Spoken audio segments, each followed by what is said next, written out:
Estão ligadas as nossas vitórias? Você pega o Espírito. Que Espírito é esse? Claro que é, diga, eu bebo do Espírito. Da palavra profética para 2024, a unção de Josué está sobre mim e eu creio nisto. Amém? Sentem-se, por gentileza. Sim, o Senhor nos deu o melhor do céu. O capítulo de Gênesis mais longo é o capítulo 24, que fala do servo indo em busca de uma esposa para Isaac. Isaac representa o noivo, é uma representação do Senhor, e Rebeca da igreja. E esse servo, ele representa o Espírito Santo, o servo que vai em busca desta noiva, o servo que presenteia essa noiva, o servo que leva essa noiva até o noivo, o servo que durante a jornada, ele vai contando as histórias, e você pode ler lá, você vê que ele contou a história do seu senhor, Abraão, Isaac, e à medida, creio eu, que a jornada ia acontecendo, e aquelas paradas ao redor de uma fogueira, ele continuou contando, e ela curiosa, a respeito do seu futuro marido. E ela foi se apaixonando. E quando ela chega, ela vê aquele homem vindo, e a Bíblia diz que ele estava vindo da oração. Ele estava vindo da oração. E nenhum detalhe na Bíblia está por acaso. Jesus sempre se reservava, saía para orar. E então ela se cobre. E a Bíblia diz que então ela desce do camelo, mas no original, o sentido que encontramos é como se ela caísse, e já caísse direto nos braços de Isaac. E a Bíblia fala que Isaac amou. Levou para a tenda da sua mãe, e Isaac foi consolado, diz a Bíblia, pela perda da mãe, e ele amou a Rebeca. E você vê uma das histórias mais lindas, porque esse servo, e você vê um pouco de como ele contou, ele sabia contar e enaltecer o seu Senhor. E à medida que ele foi passando, Rebeca foi se apaixonando. Que é o que acontece. Esse bom servo, o Espírito Santo, ele nos conta, ele nos move, ele mostra o valor do noivo, a grandeza do noivo, a beleza do noivo, a riqueza do noivo. E ele vai contando para nós sobre Jesus, como o servo contou sobre Isaac para Rebeca. E quando Rebeca chegou, Rebeca olhou para aquele homem, apaixonada por ele. Porque aquela jornada, que é a nossa jornada, até chegar onde o noivo está. E o noivo vem ao encontro. E nós percebemos que o noivo está vindo ao encontro. E o servo está trabalhando e nos preparando para este encontro, que vai ser a coisa mais incrível e sobrenatural, mais, meu Deus, maravilhosa. E pelos sinais nós vemos que isso não vai demorar. Nós temos permitido que esse servo, esse bom servo, que o Espírito Santo nos conduza até o noivo. Nós temos nos enchido dele. Nós temos sido conduzidos por ele. E nós temos acatado tudo que tem falado do noivo para nós. E nós estamos mais apaixonados, encantados, e não vemos a hora de ter esse encontro e cairmos nos braços desse noivo.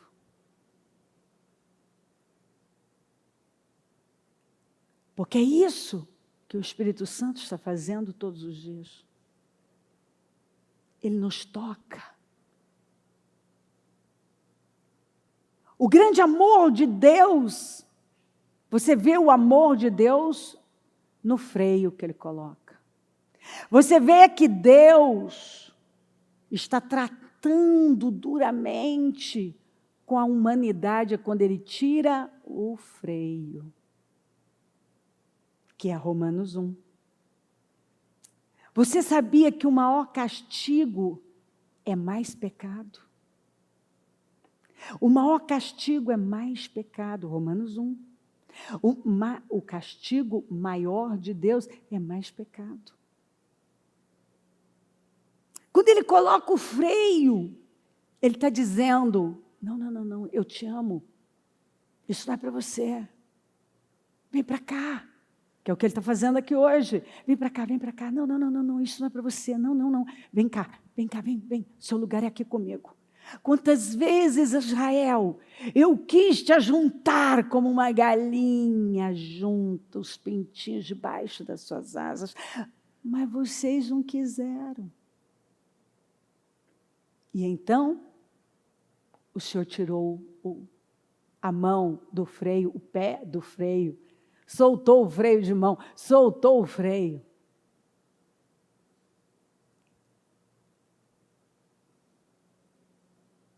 Romanos 1.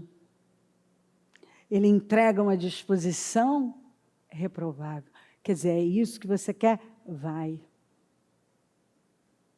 Você vê o tamanho do amor de Deus, é quando Ele coloca o freio e diz, não, para.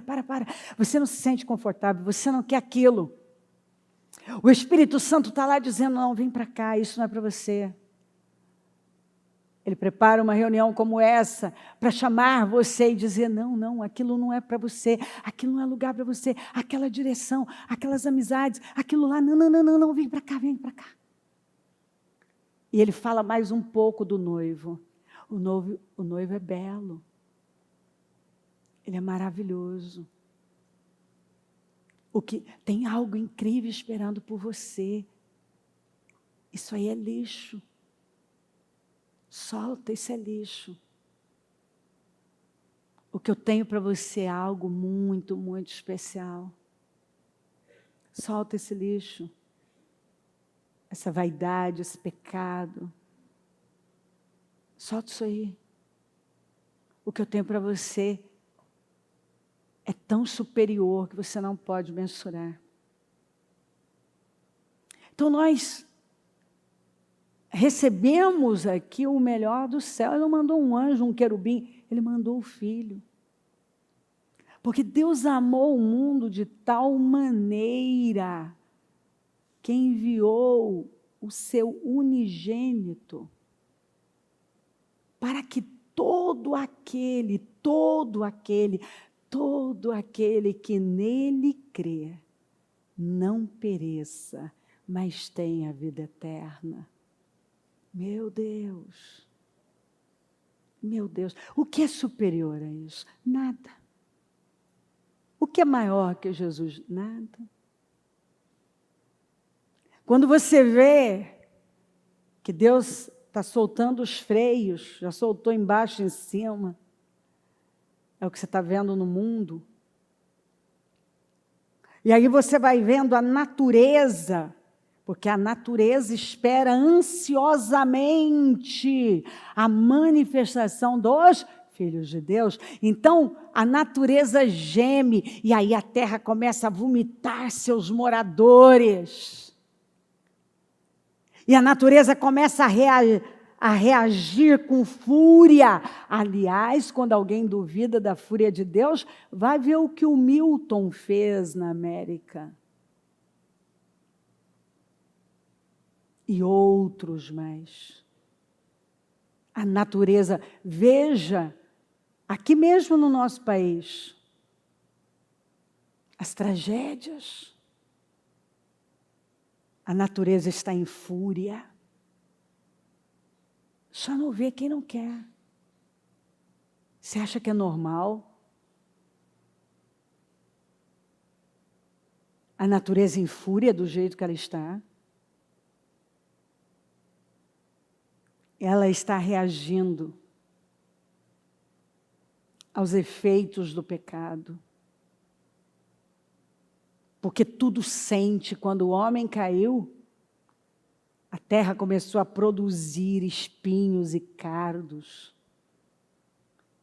Quanto mais pecado, mais destruição, mais fúria. E isso vai voltando contra o próprio homem. Você vê que as pessoas estão bebendo do próprio veneno delas.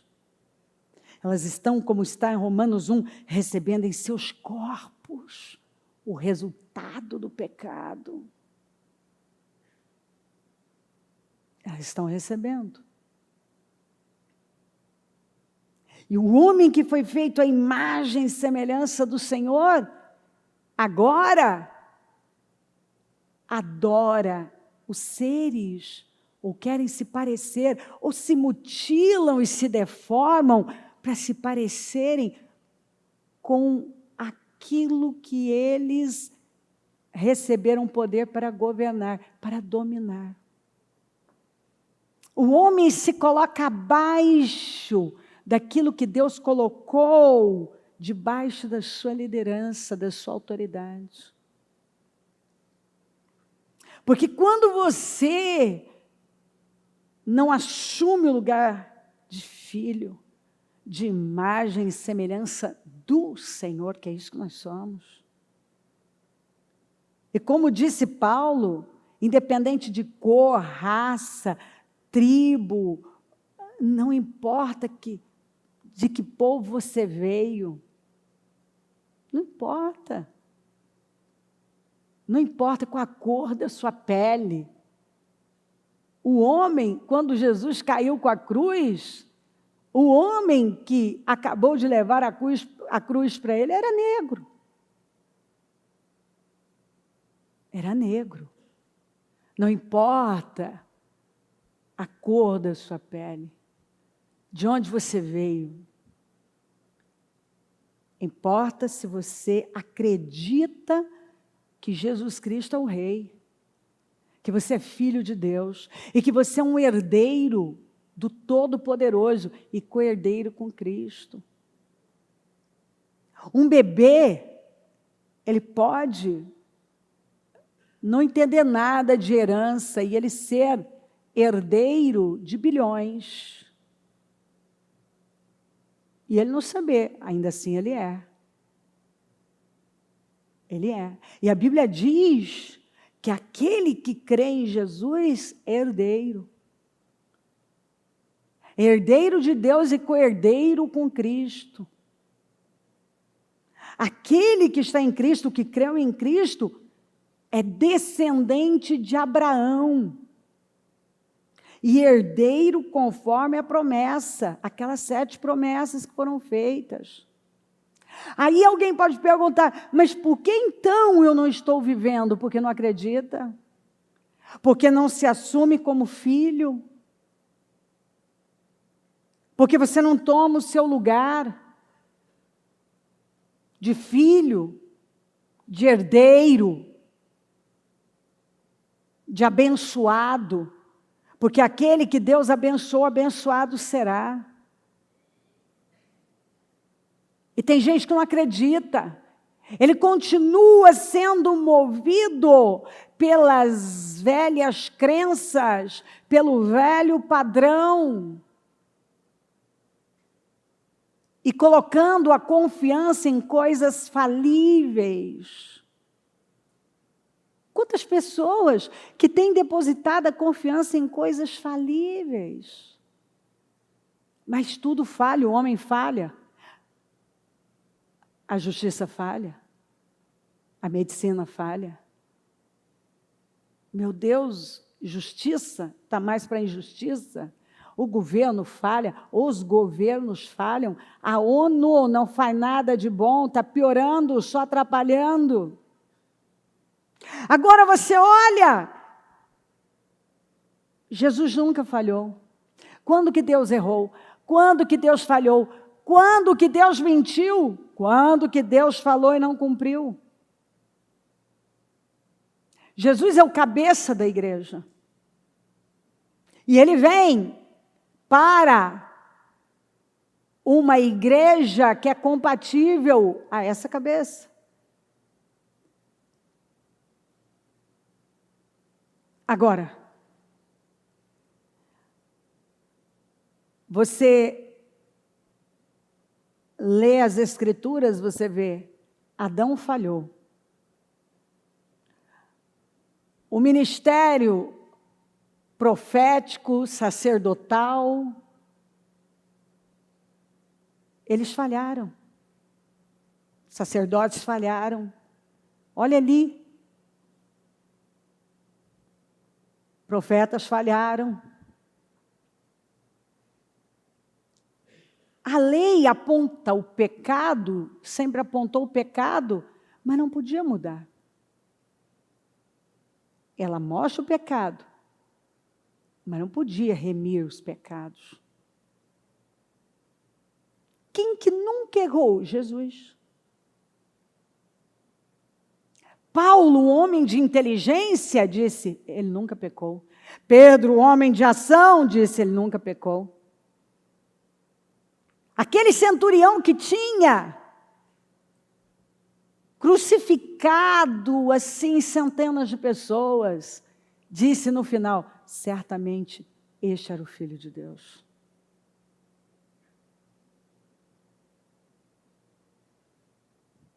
Até Pilatos, o homem do relativismo, que é a verdade? O que é a verdade?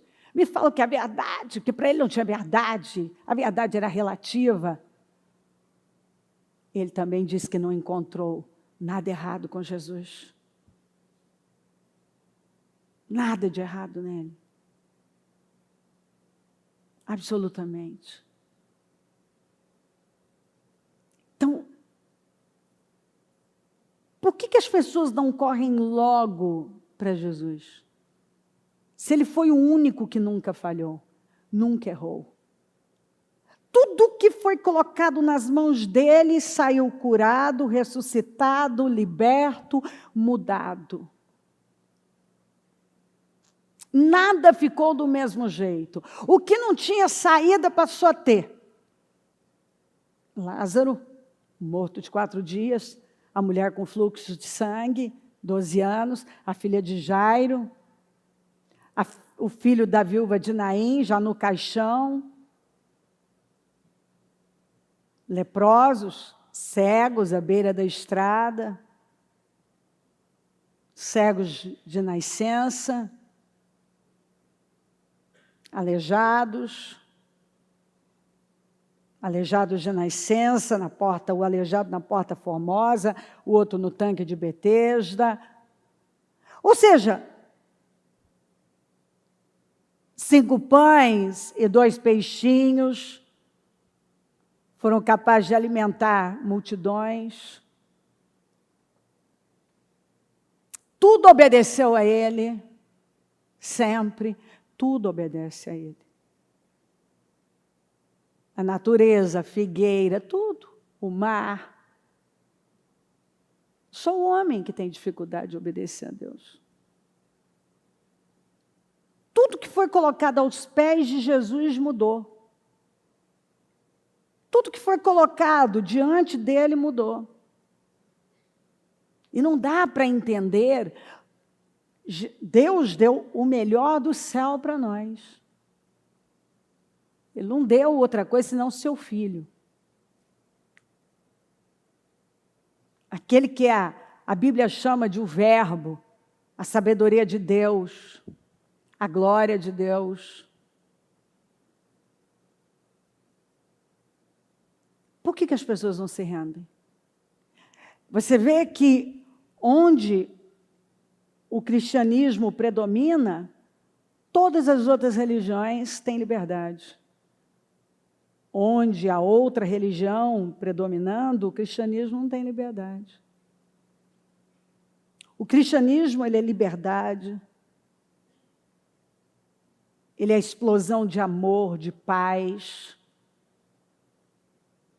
E você vê que há um ódio, há uma perseguição. Coisas bizarras podem acontecer em salas de aula, em faculdades, como vocês veem acontecendo, mas ai de um aluno, de um atleta, que faz o sinal da cruz, que exalta o Senhor, que fala o nome de Jesus, é suspenso, é desclassificado, recebe represália.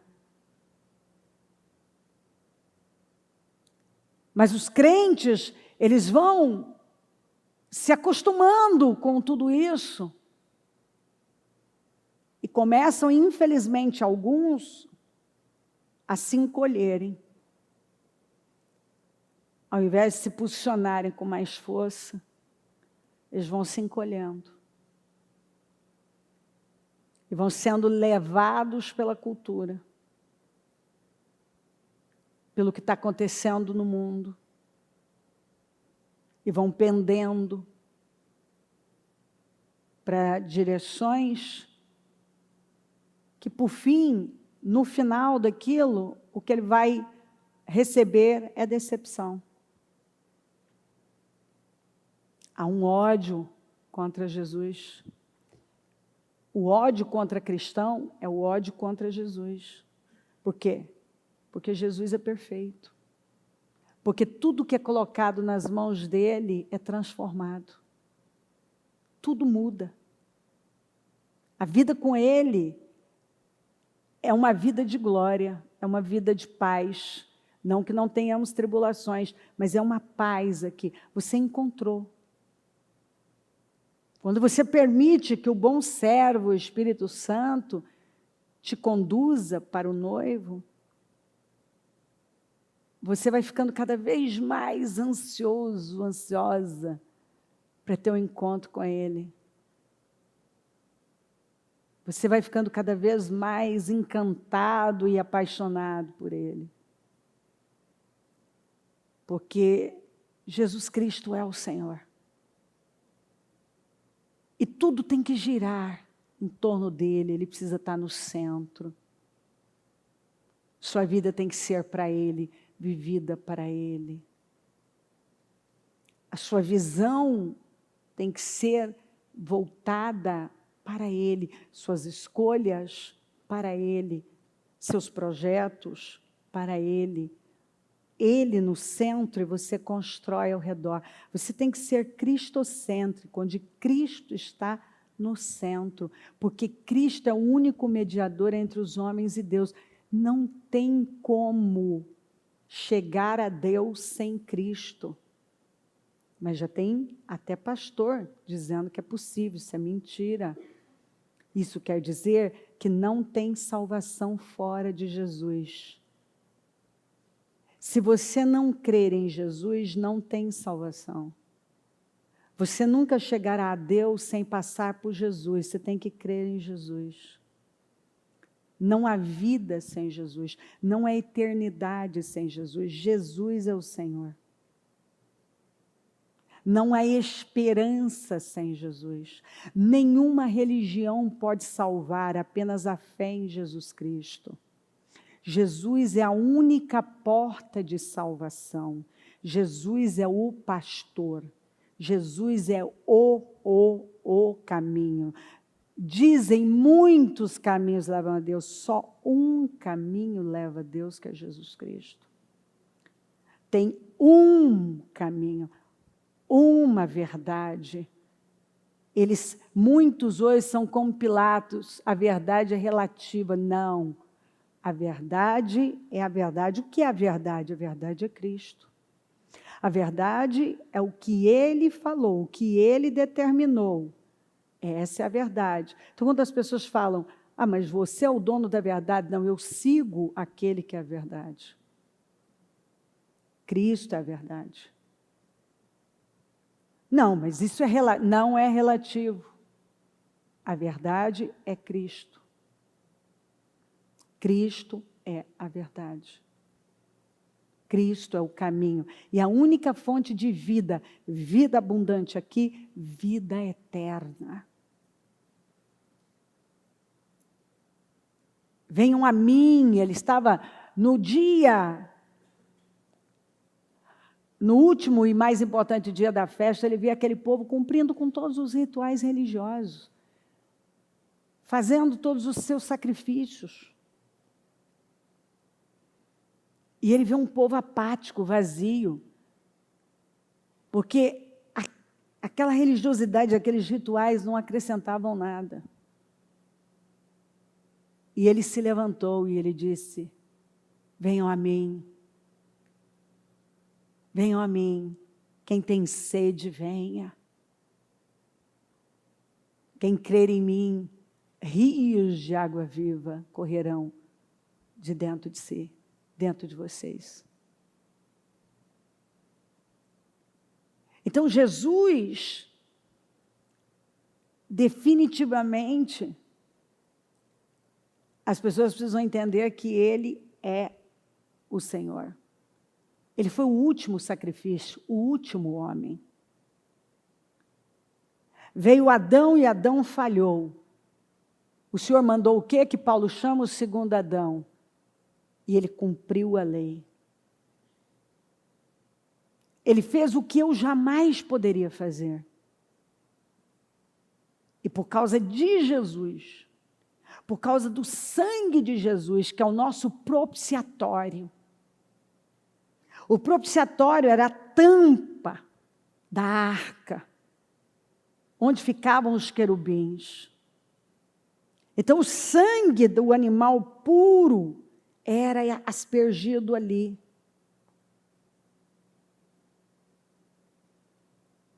Então, o Senhor olhava para o sangue, e aquele pecado era removido por um ano.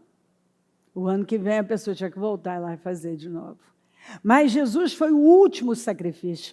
O escritor aos Hebreus fala sobre o sangue de touros e bodes.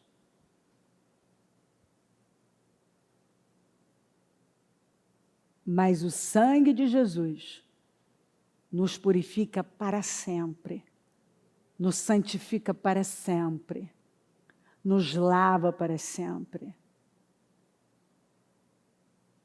E eu já disse isso em outras ocasiões e vou repetir. Não há nada, não há lugar que os olhos de Deus não possam atravessar. Mas eu estou convencida de que a única coisa que os olhos de Deus não podem atravessar é o sangue de Jesus. Quando você está coberto com o sangue de Jesus, Ele não vê mais quem eu sou, as minhas falhas, mas o sangue de Cristo que me cobriu. O sacrifício de Cristo. Por causa de Jesus, nós somos salvos, nós somos justificados. E não há nada que eu possa fazer para conquistar a minha salvação. Eu só posso crer, que é o que é difícil para as pessoas entenderem. Que é a graça, a escandalosa graça. Que é a loucura. Porque eu creio em Jesus, está lá um malfeitor que fez bobagens uma vida inteira e agora está crucificado e não pode mais levantar nem as mãos, nem os pés. E ele diz para o Senhor, lembra-te de mim quando entrares no teu reino. Ele estava dizendo, eu acredito que tu és o Cristo, eu acredito, eu me arrependo da minha vida de pecado. Ele não usou essas expressões, mas o que ele disse representou isso, e Deus, o Senhor Jesus ali, entendeu perfeitamente. O Senhor disse para ele, hoje mesmo você vai estar comigo no paraíso. Então, isso é escandaloso. Ele creu na última hora e foi justificado. É óbvio que se ele tivesse descido de lá, ele ia ter que fazer escolhas alinhadas à decisão que ele tinha tomado. Porque nós não fomos salvos pelas obras, mas para boas obras. Eu agora entro no processo da santificação, que é através da palavra. Mas a justificação é graça. Nada que eu faça a não ser crer no meu coração e confessar com a minha boca que Jesus Cristo é o Senhor. Quando você crê no seu coração e confessa que Jesus Cristo é o Senhor, a sua vida é justificada. Ele se fez pecado para que pudéssemos ser chamados justiça de Deus. Quer dizer, aquele que nunca pecou, recebeu o pecado da humanidade inteira, algo que ele não sabia, na cruz. Por que ele diz, Pai, por que me desamparaste? Porque ele estava vivendo coisas que ele nunca tinha vivido na vida. Ele não sabia qual era a sensação do pecado, qual era a sensação de doença. Ele nunca tinha ficado doente, ele nunca tinha pecado. Então, ele não sabia o que essas coisas significavam. E para nos resgatar, para que pudéssemos ter vida, e vida com abundância, vida eterna, vida no mais alto nível, vida, Zoe, a vida de Deus. Ele aceitou o sacrifício na cruz. E ali ele recebeu o pecado e as doenças e as maldições da humanidade inteira. Eu não consigo... É impossível alguém mensurar o que significa isso, porque um pouco que você fica gripado, ou mal-estar, ou quando você falha, que tristeza vem no seu coração, não é? Que tristeza! Então não dá para saber, porque numa proporção tão pequena que são as minhas dores, por mais que eu sinta as dores do outro, mas eu posso ter uma dor emocional, mas o que aquela pessoa está sentindo é física, emocional, é tudo, é ela que vai passar. Ele sentiu e recebeu no seu corpo. Por quê? Que sentido faz isso? Por nos amar. Que amor escandaloso, que amor é esse? É o amor de Deus. Por isso que uma pessoa que é movida pelo Espírito Santo, que é cheia do Espírito Santo, ela é tomada por esse amor. Por isso que é impossível uma pessoa dizer que ela está cheia do Espírito Santo e que o que sai dela é ódio, é peçonha. Porque a presença do Espírito do bom servo que está nos levando para nos encontrar com o noivo é amor. É um amor que te leva a perdoar, a ser generoso, a deixar o passado, a seguir em frente,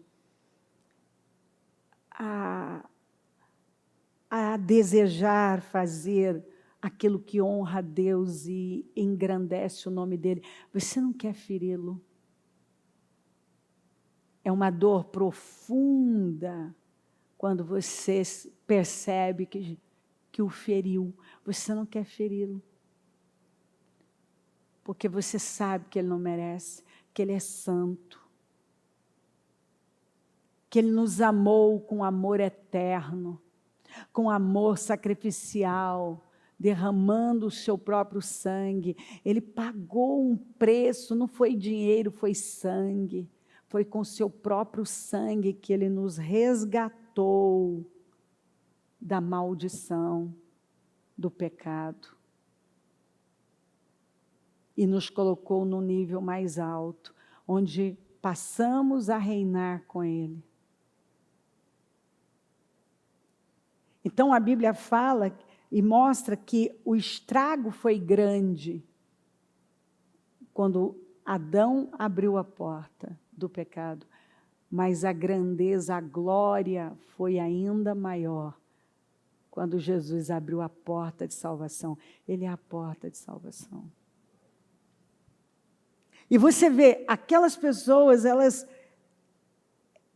eram esquartejadas, cerradas, amarradas, e tiravam a pele delas num sol escaldante, vivas. Elas eram jogadas às feras. Elas tinham que ver primeiro para que elas negassem o nome do Senhor, seus bebês, suas criancinhas. E elas não negavam. Porque havia tanta convicção de que Jesus Cristo é o Senhor e que aquela dor ia ser rápida perto da glória que esperava por eles. Que eles aguentavam e não negavam e eram transpassados e mutilados. Mas não negavam o Senhor. E nós precisamos acordar e nos levantar hoje. Sair dessa reunião decididos. Que nós não vamos perder a nossa vida. Nós não vamos perder o que Deus nos deu. Que foi a oportunidade da eternidade através de Jesus. Nós vamos lutar pelos nossos filhos corajosamente, bravamente, como bons soldados. Aliás, Deus nos compara com atletas e com soldados. E nós vamos usar bem a nossa vida e lutar. E não vamos deixar Satanás levar nossos filhos, levar nossas famílias.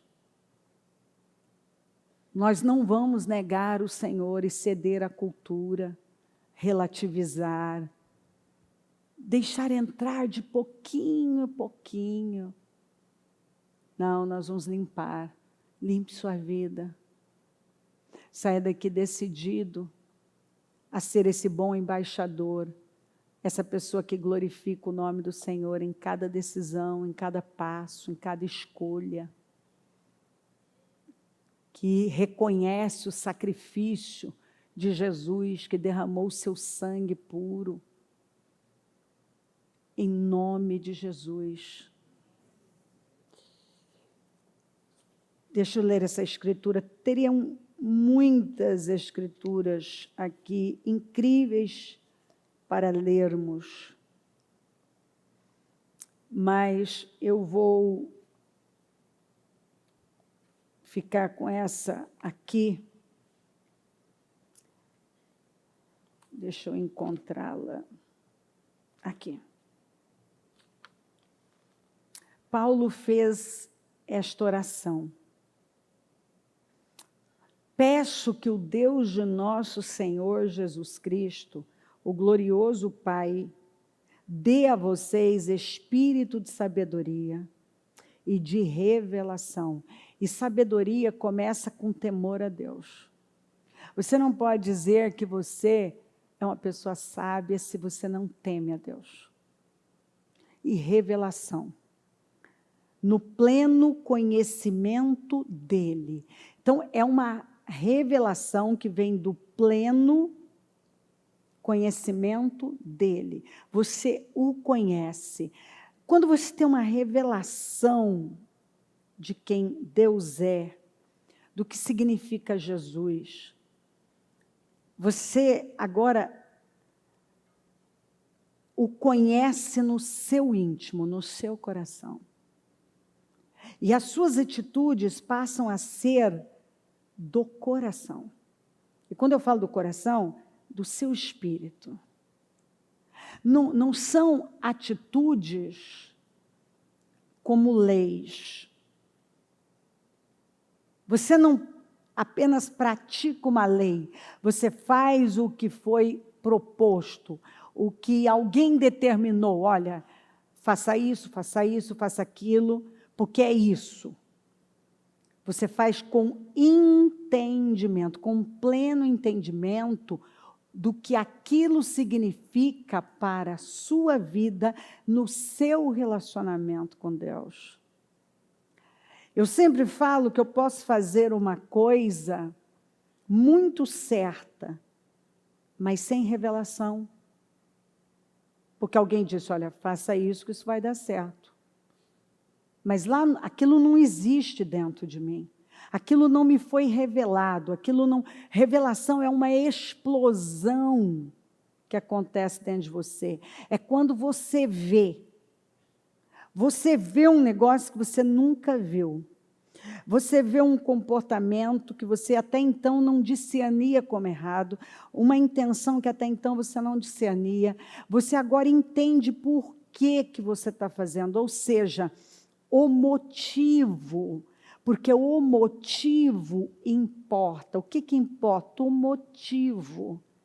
Por que algumas pessoas, eu posso pegar duas pessoas fazendo aparentemente a mesma coisa,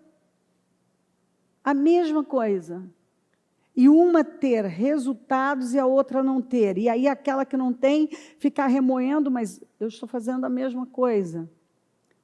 Porque Deus falou algo para Samuel que não pode ser ignorado. O homem vê a aparência, eu vejo o coração, a atitude do coração, o que vem do espírito, o que é verdade para a pessoa, é que importa para Deus. Ou seja, ela agora está fazendo, não porque algo foi proposto, mas porque ela crê. E ela crê que aquilo é verdade, que aquilo é realidade. Porque verdade, realidade, conhecereis a verdade, a realidade. E você vai ser liberto. Liberto de você, liberto dos seus achismos, liberto da religião, liberto de fazer uma coisa como uma lei. Não, eu não quero que você faça uma coisa em forma de lei. Eu quero que você tenha rituais que honram a Deus, mas com revelação, com conhecimento do que aquilo significa. Você precisa fazer por fé. Eu estou fazendo isso aqui, então por que eu não estou tendo esse resultado? Porque Deus responde fé. Eu posso estar fazendo uma coisa sem fé. Porque o meu motivo é só o seguinte, não é que eu quero Deus. Eu quero resolver um problema na minha vida. Eu até faço algo. Mas não é por fé. Não é porque eu quero honrar a Deus, não é porque eu acredito que isso é verdade mesmo, não é porque eu quero exaltar o nome do Senhor, não é porque a minha vida pertence a Ele. Mas porque eu trabalho com aquela mentalidade ainda natural. Eu me movo ainda, eu digo que eu estou no campo da fé, mas eu me movo de forma natural.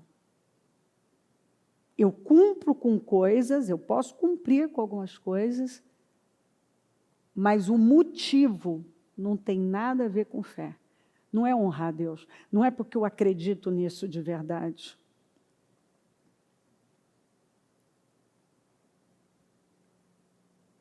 O que está lá é diferente disso. Então, Paulo, sabendo disso, ele fez essa oração, porque ele sabia que as pessoas precisavam ter o espírito de sabedoria, que só é possível com temor, e de revelação, revelação de quem Jesus é, do que ele significa, do que significa entregar a sua vida para ele. Ele é o seu bem maior, ele se torna a sua vida. Você pensa nele o tempo todo, porque ele importa, o que você faz é para ele, é voltado para ele. Você sai de cena, agora entra Cristo, é a centralidade de Cristo. Você se torna uma pessoa cristocêntrica, ou seja, tudo gira em torno de Cristo. Você fala de Cristo, mas você vive Cristo, você segue Cristo. Você quer saber como Cristo pensa e você busca isso para a sua vida. É os passos que você segue, você vai nas pisadas dele.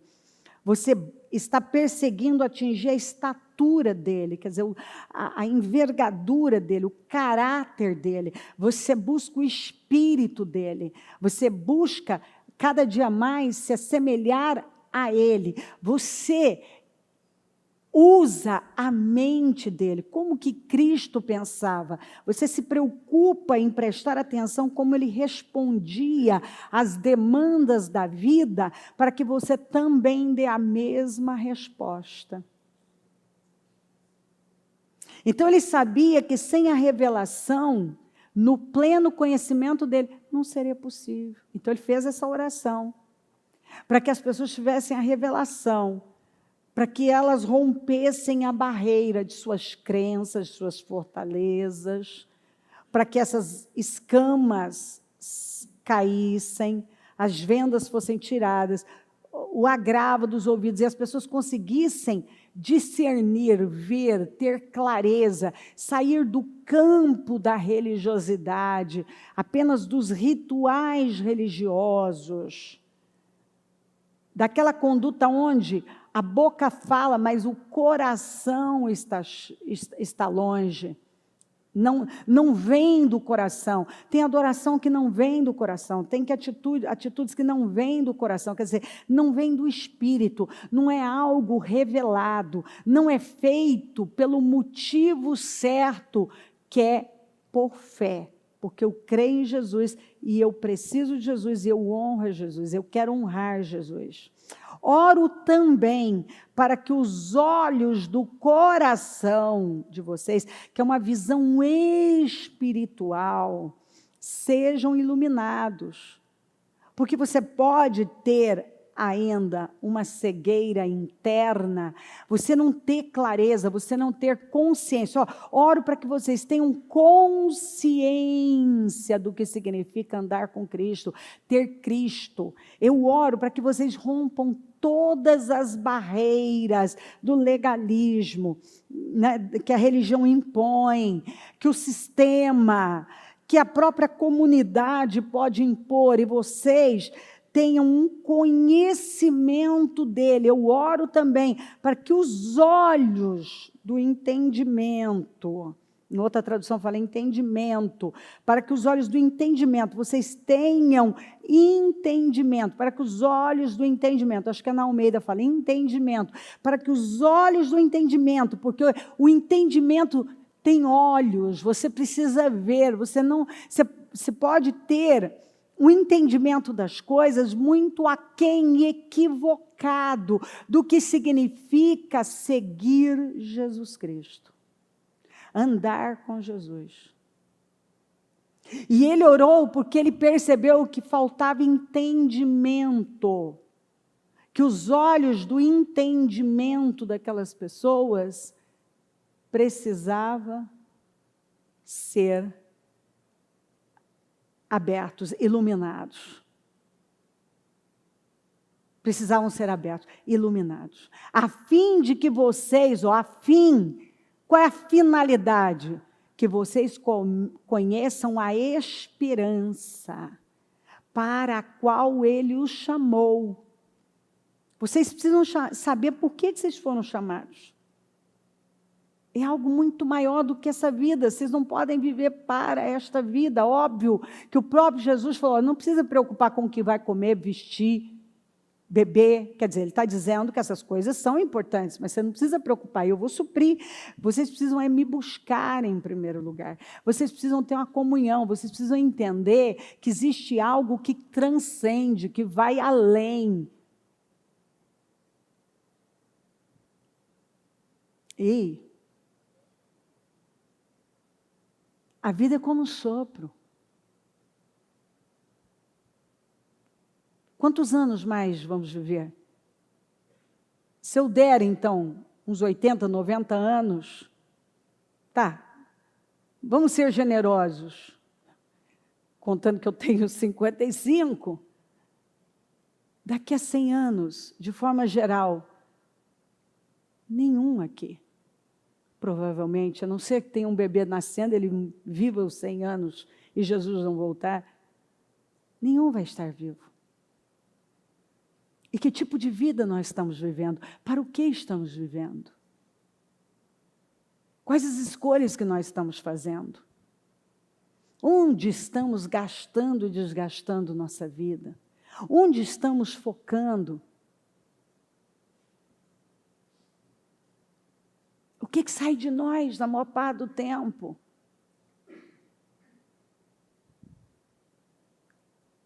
As riquezas da gloriosa herança dele nos santos. Então, oro também para que os olhos do coração, do entendimento de vocês, sejam iluminados. Porque tem trevas, tem muita gente que o entendimento ainda está em trevas. Ele não está vendo. E ele se priva dessa esperança, dessa gloriosa herança que está disponível para ele. E ele acaba vivendo uma vida aquém. Corre para lá, corre para cá. Como eu comecei essa reunião hoje. Gente, todos os dias, mais equipamentos surgem para nos levar a ganhar tempo e nós estamos com menos tempo.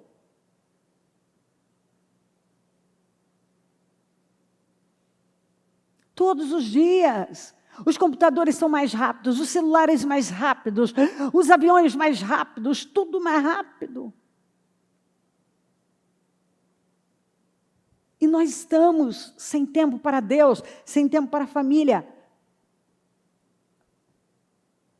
Pessoas cada vez mais autocentradas, egoístas. Dizem que estão seguindo Jesus, mas não têm frutos.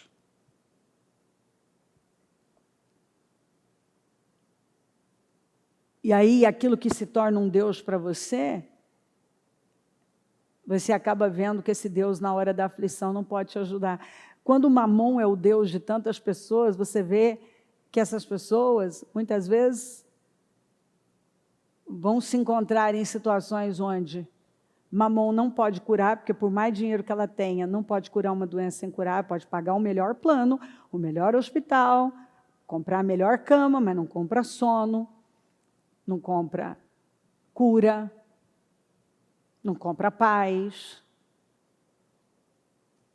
Se perde um filho, não consegue comprar a vida de volta.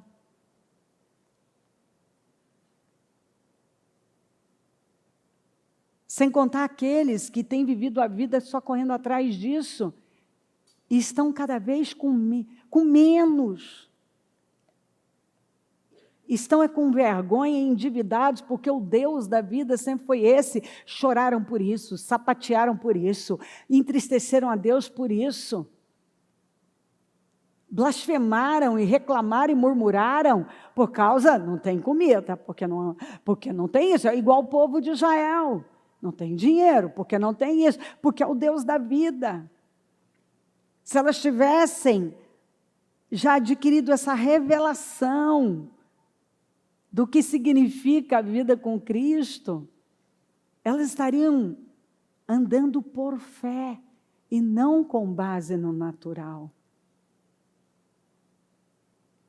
Porque você sai do campo do natural. O natural é limitado.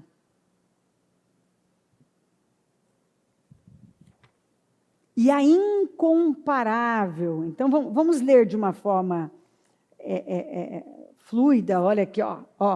Vamos de uma vez, novamente. Ó. Oro para que os olhos do entendimento do coração de vocês sejam iluminados, a fim de que vocês conheçam a esperança para a qual Ele os chamou, as riquezas, ó quanta coisa, as riquezas da gloriosa herança dele nos santos e a incomparável. Eu oro para vocês verem isso, grandeza do seu poder para conosco, você buscando poderes falíveis, depositando a sua confiança em poderes falíveis, sendo que há um poder, a incomparável grandeza do seu poder, é fora do comum.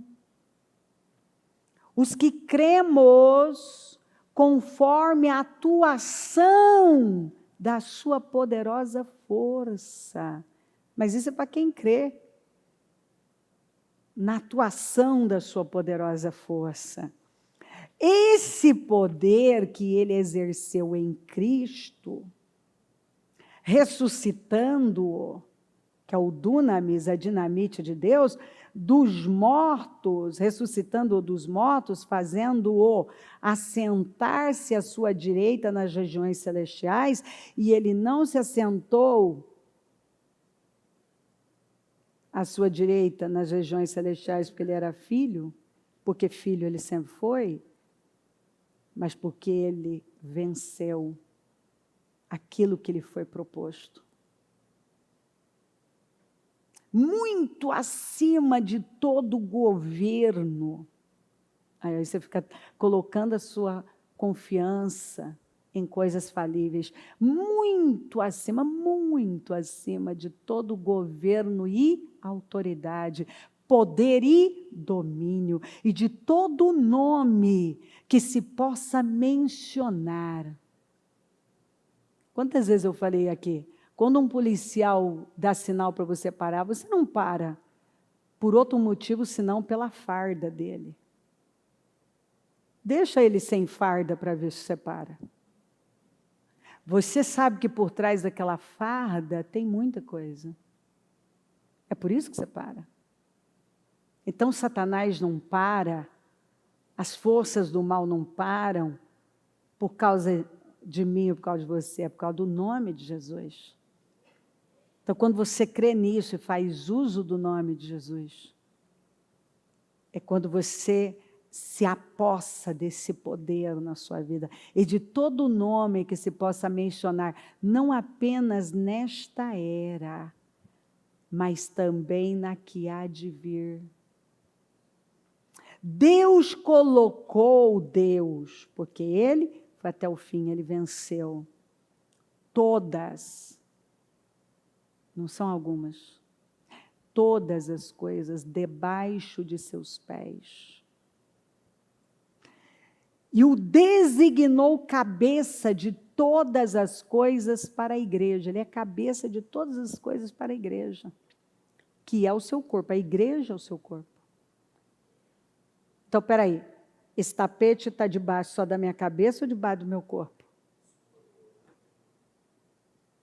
Então, quando tudo foi colocado debaixo dos pés de Jesus, foi colocado também debaixo do corpo?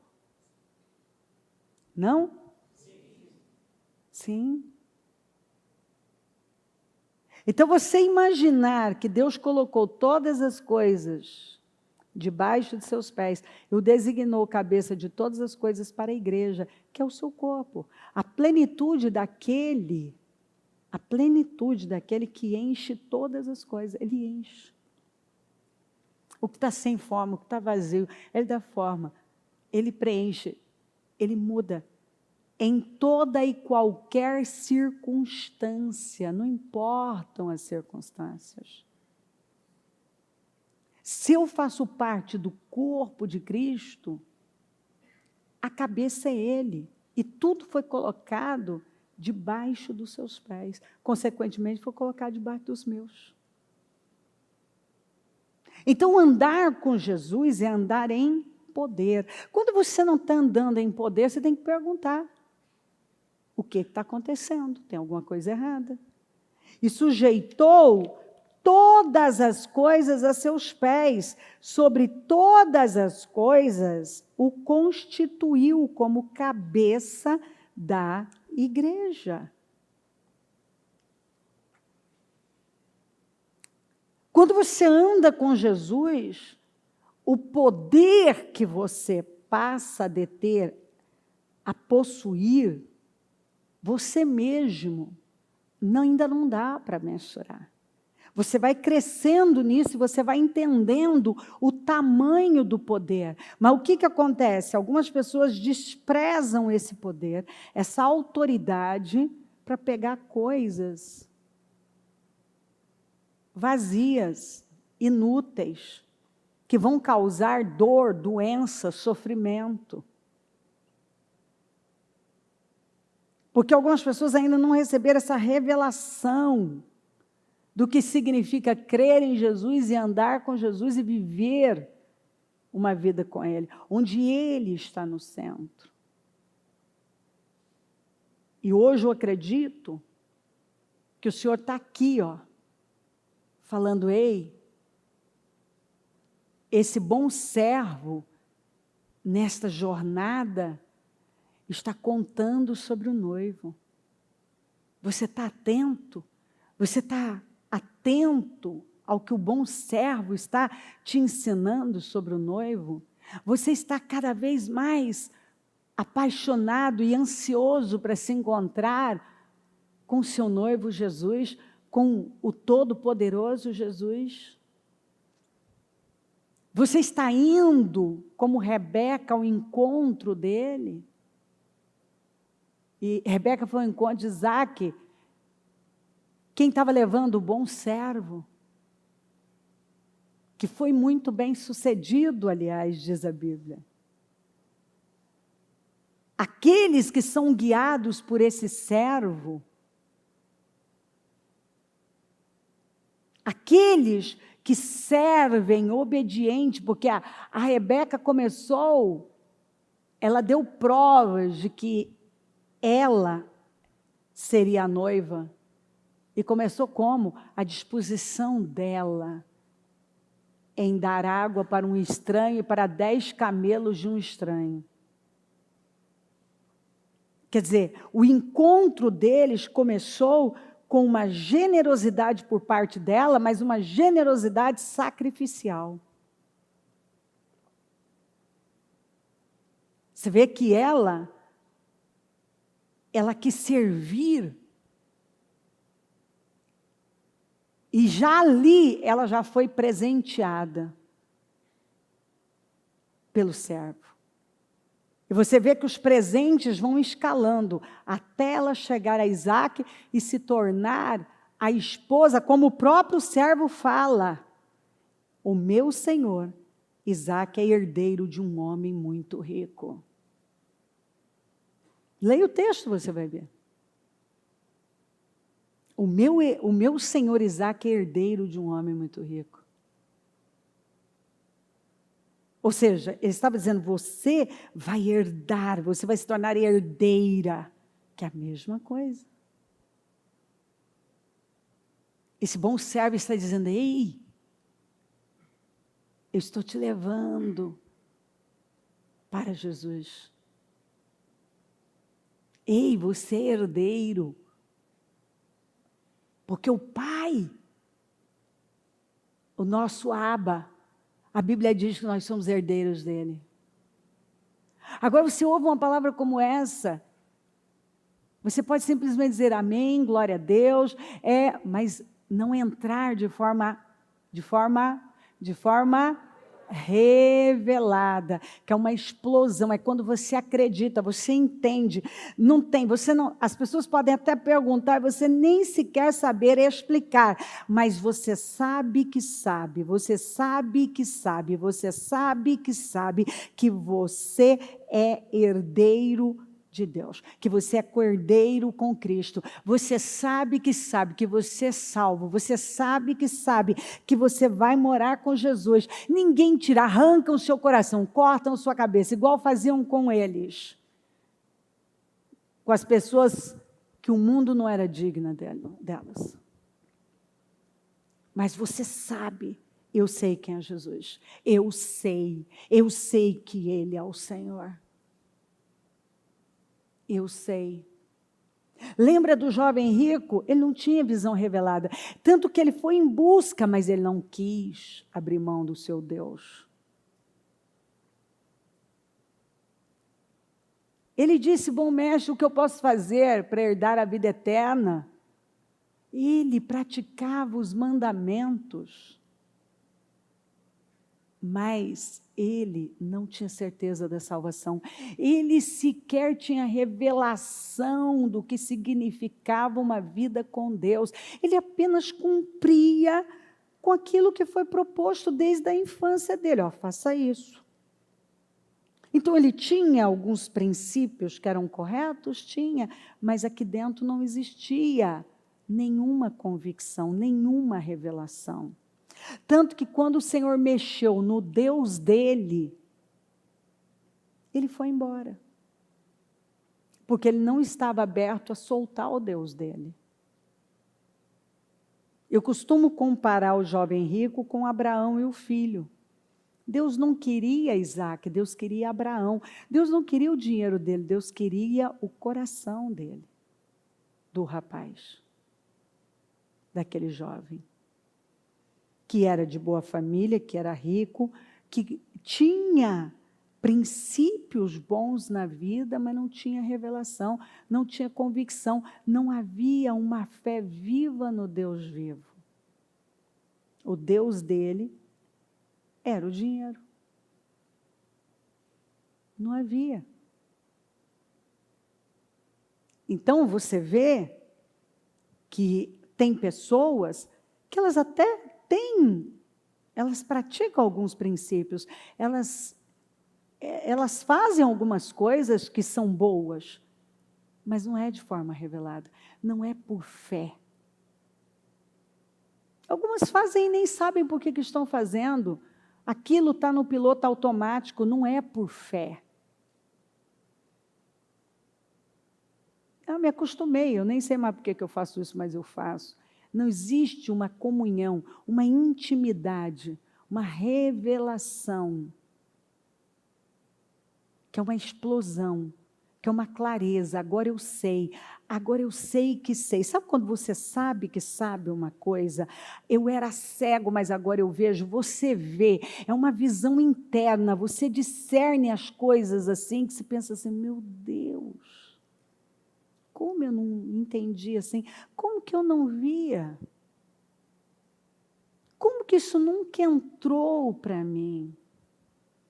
Como que eu pude viver a minha vida sem compreender isso? Estava oculto aos olhos, estava na igreja, tinha uma Bíblia, estava participando, mas não tinha, a pessoa não tinha revelação. Os motivos dela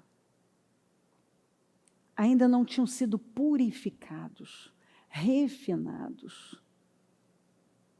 Mas chega aquele momento que você tem a revelação, você sabe que sabe quem é Jesus, por que você está aqui, o que significa o sacrifício da cruz, o sangue de Jesus, o nome de Jesus, uma vida com Jesus. E é quando você vê a grandeza disso, isso te é revelado. Óbvio que você está diante do maior poder do mundo, da coisa mais incrível do mundo. Você está diante de algo que é um tesouro, a incomparável grandeza do seu poder e autoridade. Você vai querer uma coisa menor? Quem está encantado, eu costumo dizer que Davi estava tão encantado com a grandeza de Deus, que ele olhou para Golias e, é só um incircunciso. Porque quando você sabe quem é Deus, você sabe que sabe, te foi revelado. O resto é muito pequeno. São coisas menores. Você fala, não. Eu tenho algo grande demais. Não vou trocar, não quero. Eu encontrei. Eu não vou para isso aí, não. Isso é tempo antigo. É quando não havia... Era quando eu não sabia, quando não havia sido revelado. Agora eu vejo, agora eu sei. Vamos nos colocar em pé, a mão no coração.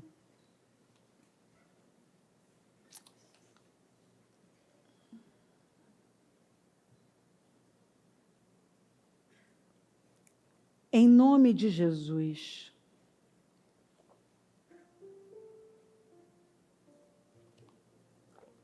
em nome de Jesus, eu convido você a pedir a Deus revelação, a fazer a oração do Paulo. Eu oro para que os olhos do meu entendimento sejam abertos. Eu oro. Eu preciso de revelação. Faça essa oração. Eu preciso dessa revelação. Peço que o Deus do nosso Senhor Jesus Cristo, o glorioso Pai, dê a vocês espírito de sabedoria e de revelação. Me dá espírito de sabedoria e de revelação, Senhor. No pleno conhecimento do Senhor, eu quero o pleno conhecimento do Senhor. Oro também para que os olhos do entendimento do coração de vocês sejam iluminados. Iluminados. A fim de que vocês conheçam, quer dizer, conhecer, lembra? Conhecereis a verdade. Lembra que conhecer, o sentido da palavra conhecer é de uma intimidade entre um homem e uma mulher. Conhecer é um negócio profundo, não existe nada mais íntimo do que um relacionamento entre o marido e a esposa. E esse conhecer está relacionado a essa intimidade, é uma coisa tão profunda, tão íntima, é um negócio que toma a sua vida, aquilo toma você, possui você. Possui você. E aquilo é como Paulo falou, ele não falou, eu escravo de Cristo. É verdade, você se torna um prisioneiro de Cristo. Você é aprisionado por aquela presença, por aquele amor, por aquela paixão, por um relacionamento que você não pode viver sem. Então eu oro para que os olhos do coração de vocês sejam iluminados, a fim de que vocês conheçam, aleluia, a esperança para a qual Ele os chamou. Tem algo tão maior esperando por nós. A esperança da eternidade. O bom servo está nos levando ao encontro do noivo. Ao encontro no noivo. As riquezas da gloriosa herança dele são riquezas e riquezas. Que só uma pessoa que anda com Cristo sabe o que isso significa. Nos santos. E a incomparável grandeza do seu poder para conosco, os que cremos. Conforme a atuação da sua poderosa força. Ah, meu Deus, meu Deus. Ei, Potifar confiou tanto em José, que ele colocou tudo nas mãos de José. Algumas pessoas confiam menos no Senhor do que Potifar confiou em José. E deixa eu te perguntar, o que Potifar, ou o que o carcereiro, ou o que o faraó perderam ao confiar tudo nas mãos de José? Nada, eles só ganharam. Potifar enriqueceu. Então sabe o que o Espírito está dizendo? O bom servo, coloca tudo nas mãos de José, coloca tudo nas mãos de Jesus, coloca tudo. Quando que Jesus errou? Quando que Jesus falhou? Quando? Nunca para. Coloca a sua vida em definitivo, coloca a sua família em definitivo, definitivamente, coloca tudo e simplesmente se joga, igual Rebeca caiu nos braços de Isaac, caia nos braços do noivo e descansa nele, sabe, chega de tantos movimentos e tentativas, alguns estão cansados, exaustos, alguns até envelhecendo, e a vida está no mesmo lugar, porque não tem confiado como Potifar confiou, e colocou tudo nas mãos de José. Coloca tudo nas mãos de José, coloca tudo nas mãos de Jesus, e você vai ver o que Ele vai fazer por você. Ele não te chamou para o tormento, para essa vida enfadonha e frustrante, mas para uma vida de paz, de segurança, de alegria. Levanta, Espírito Santo, venha, Senhor, ilumina os olhos do entendimento do teu povo, da clareza, da visão, da poder, Senhor. Dá, Senhor, tira as vendas, tira as escamas, purifica os motivos, traz revelação hoje. O povo que vai sair desta reunião não é mais um povo que tem rituais religiosos, que pratica uma religião ou frequenta uma igreja, mas um povo que te conhece intimamente, que tem revelação de quem o Senhor é. Um povo que está sendo guiado pelo bom servo, que tem permitido que o Espírito Santo conduza. Um povo cheio do teu Espírito, guiado por ti, Espírito Santo. Um povo que tem os olhos do entendimento abertos. Um povo que tem visão revelada, não visão religiosa, mas visão revelada, onde o Senhor está no centro. A vida é cristocêntrica. O Senhor reina, o Senhor governa, o Senhor conduz. É hoje, Senhor. Venha, Espírito Santo.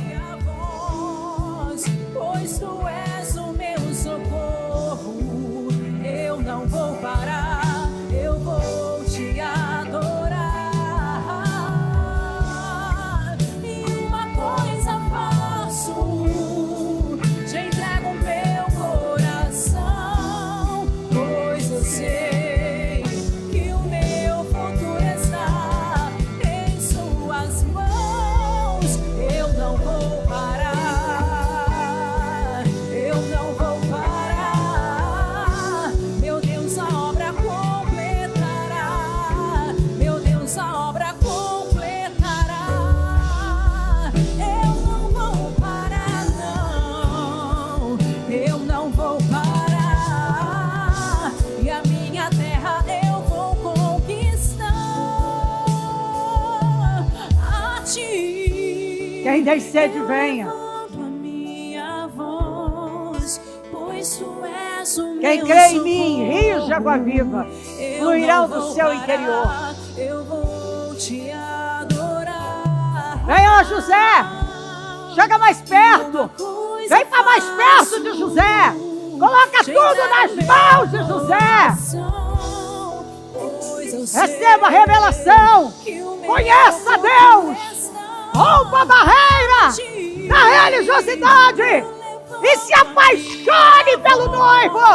Deixe o Espírito Santo te levar a este encontro profundo de mudanças e revelações profundas. Hoje é dia de colocar tudo nas mãos dele, de ser guiado por ele. O melhor do céu nos foi dado.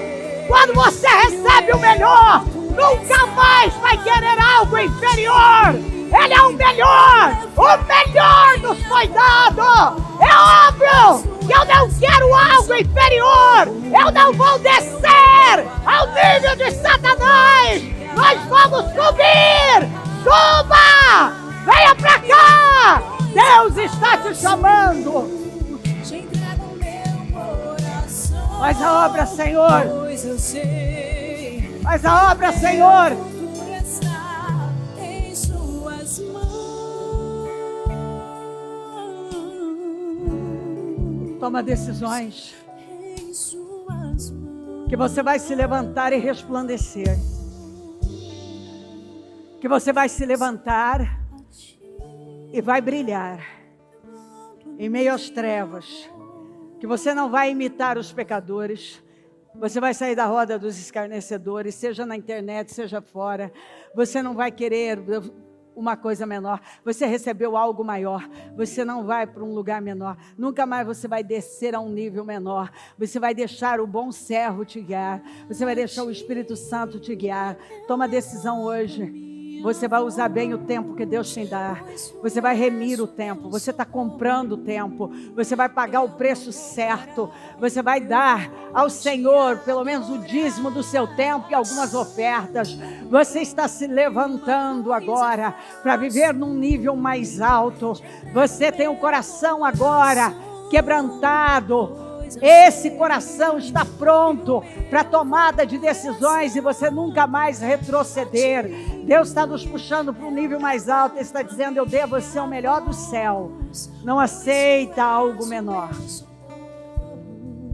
Eu botei o melhor servo. Abraão mandou o seu maior servo. Ele confiou ao servo de maior responsabilidade, que fosse buscar a noiva de Isaac. Nós somos a noiva desse noivo, desse herdeiro incrível. Em nome de Jesus, perdoa. A vida vivida à base de ofensas e sentimentos miseráveis é uma vida doente, é uma vida perdida. Use a sua vida para Deus. Ao encerrar essa reunião, a minha oração é que você esteja alinhando a sua vida aqui. E ao sair deste templo, deste santuário,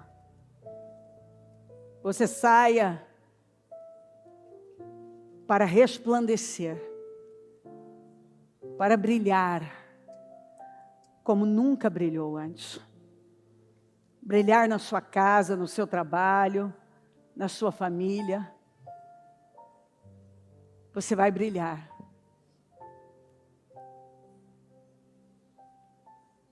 Perdoa. Jesus nos perdoa todos os dias.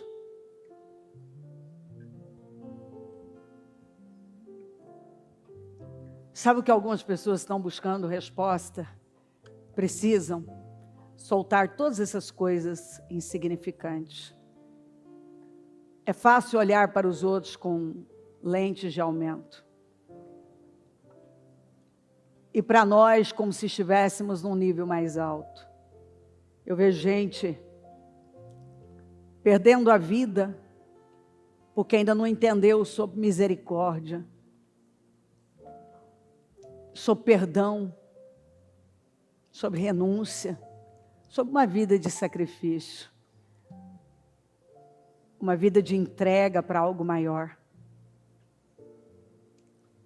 Qual é a vida que vale a pena ser vivida? Aquela que é vivida para Deus e para honrá-lo. A minha vida é ensinar para crianças, jovens, não importa a idade, pessoas mais velhas. Para os mais novos, eu estou sempre dizendo, começa bem. Use a sua vida para Deus. E já faça boas escolhas agora. Faça o que a Bíblia manda. Cuida e use bem a sua juventude, para que não venham dias que você não tenha contentamentos. Eu sempre ensino, até as crianças, vamos orar já pelo futuro, para que vocês possam cumprir plenamente com Ele, e Deus prepare os cônjuges corretos e que vocês possam gerar filhos que vão glorificar a Deus. Comece a plantar agora. Eu ensino os jovens.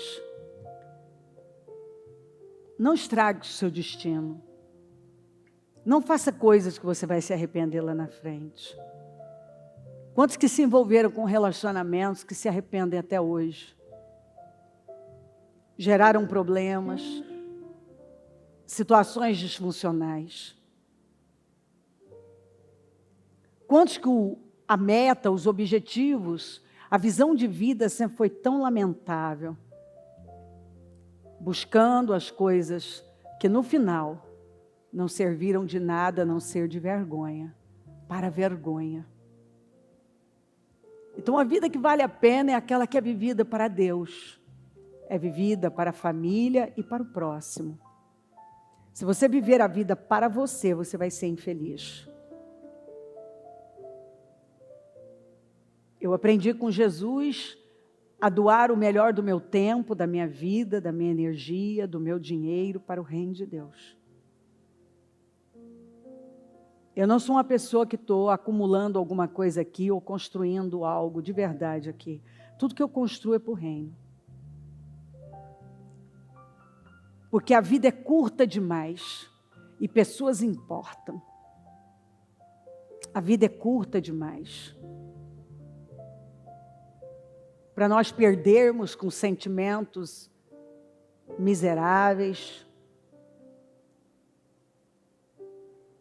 ouvindo coisas que são desprezíveis, envolvidos em projetos que vamos nos envergonhar amanhã. Tem pessoas que olham para trás e se envergonham de terem feito parte de coisas que só mancharam a vida. Mas você tem tido a oportunidade, principalmente domingo passado, quando o Senhor mandou a palavra do jubileu. Eu gostaria de insistir nisso antes de encerrar. Eu gostaria muito que você voltasse a ouvir essa palavra, porque eu acredito que alguns estão perdendo tempo por não terem crido. Se você juntar com o que Deus está dando hoje, Ele está dizendo, faça como Potifar, coloca tudo nas mãos de José. Coloca tudo nas mãos de Jesus. Deixa o servo te guiar até o noivo, como guiou Rebeca. Rebeca quis seguir aquele servo que ela não conhecia, por causa das histórias incríveis que ele contava sobre o seu Senhor.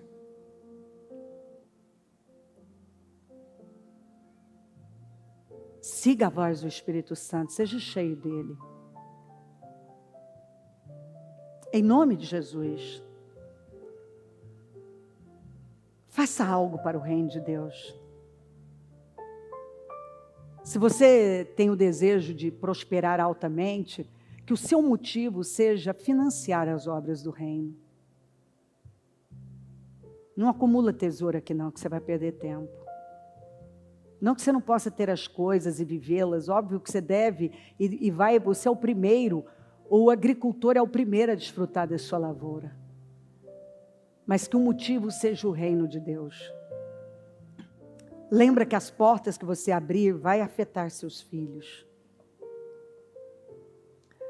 Se você está casado, honre o seu casamento e viva uma vida alinhada. Chega de contendas, de brigas. Deus não opera em reino dividido. Tira a divisão. Nós somos chamados para uma vida de renúncias e perdoadora. Deus não opera em reino dividido. Ninguém foi chamado para viver num ambiente infernal. Coloca Jesus no centro. Faça por amor a Jesus. Olha para Jesus. E você vai conseguir ser um bom servo. Uma boa serva no seu casamento. Se você é solteiro e não deseja, você se fez eunuco, como Jesus falou, e quer só o reino. Então, usa mais a sua vida para o reino de Deus. Mas se você sonha construir uma família, não caia em pecado. Busque um cônjuge que vai lutar com você e juntos construam uma família e gerem filhos para a glória de Deus. Façam algo pelo reino de Deus. Não viva uma vida pequena, se refugiando, se escondendo, fugindo, né? Mas venha, ore, lute, plante a boa semente, porque é isso que nós vamos levar daqui. O que nós vamos levar dessa terra, meu querido, minha querida? Nós vamos levar as boas coisas que nós fizemos pela nossa família, pelos nossos descendentes, pelas pessoas que cruzaram o nosso caminho, o bem que nós fizemos a elas, as boas semeaduras, o legado de honra e de bênção que nós construímos. Nós não vamos levar nada. E eu costumo dizer uma vida inteira que não existe nada superior à fé. A maior herança que eu tenho dado aos meus filhos e netos é a fé. É a fé no Senhor. É ensiná-los sobre princípios e valores, sobre coisas que realmente têm importância. A não dar um jeitinho, mas serem corretos. A fazerem o que é certo diante de Deus, a andarem em cima do sim, sim, não, não. A fazerem o bem, a honrarem a Deus, a morrerem por Ele.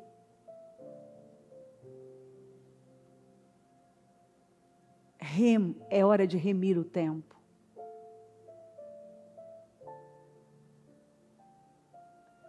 Aproveite ao máximo as oportunidades. Essa é uma grande oportunidade, porque os dias são maus. Firme bem as suas estacas no Senhor. Ganhe almas para o Senhor. Faça algo para o reino. Se tem alguém nos assistindo à distância e parou, volta, não faça isso com a sua vida. Se você não quer voltar para este ministério, vá para um outro, mas vá e vá fazer algo por alguém, vá servir ao Senhor.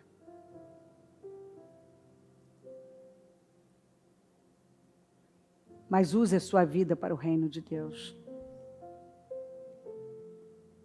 Em nome de Jesus. Vamos viver uma vida de fidelidade. Vamos nos levantar, como a Bíblia fala, levanta-te e resplandece, brilha, porque é chegada a sua luz. Levanta-te e resplandece. Levanta-te e resplandece, porque Deus vai colocar coisas grandes nas suas mãos.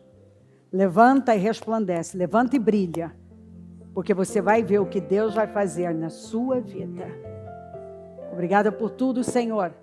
Louvado seja o teu nome pela sua bondade e fidelidade, por esta manhã de glória, por tudo que fez aqui, vai continuar fazendo.